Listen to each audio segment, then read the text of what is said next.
Okay, question देखते हैं. A moving block having the mass m collides with the another stationary block having the mass 4m. The latter block comes to rest after collision.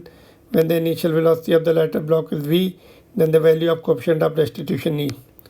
Coefficient of restitution क्या होता है? देखो पहले तो उसका formula लिखते हैं. Velocity of separation divided by velocity of approach.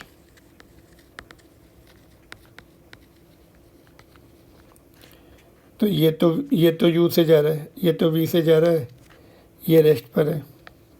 ठीक है, तो वेलोसिटी ऑफ अप्रोच तो हमें पता लग गई, v से अप्रोच कर रहा है.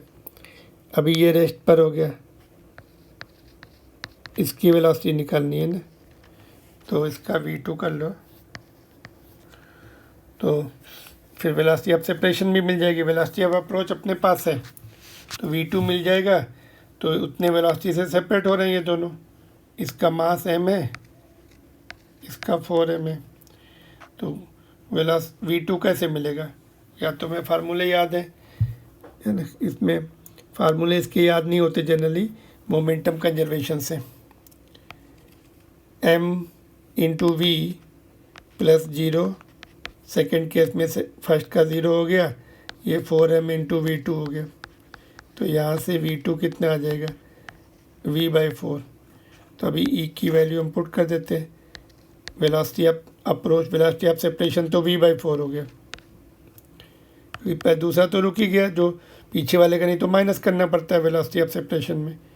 अभी v/4 से एक दूसरे से सेपरेट हो रहे हैं. अप्रोच किससे हो रहे थे? आगे वाला रुका हुआ था, पीछे वाला v से आ रहा था, तो अप्रोच वेलोसिटी v. तो ये आ गया आपका 1/4. 1/4 को हम 0.25 लिख सकते हैं. Option number 2. ठीक है, तो ये अभी एनसीईआरटी बुक में नहीं है टॉपिक, फिर भी थोड़ा बहुत एक्स्ट्रा लर्न करने में कोई प्रॉब्लम नहीं. Velocity of separation upon velocity of approach. Velocity of approach ये रुका हुआ है तो अप्रोचिंग v से हो रही है. अभी ये रुक गया है तो ये सेपरेशन v2 से हो रहा है. v2 हमने लीनियर मोमेंटम, ये कंजर्वेशन ऑफ लीनियर मोमेंटम.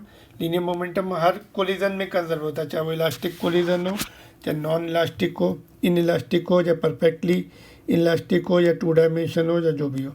तो momentum conservation, conservation of momentum is very useful in tackling the problems. All right.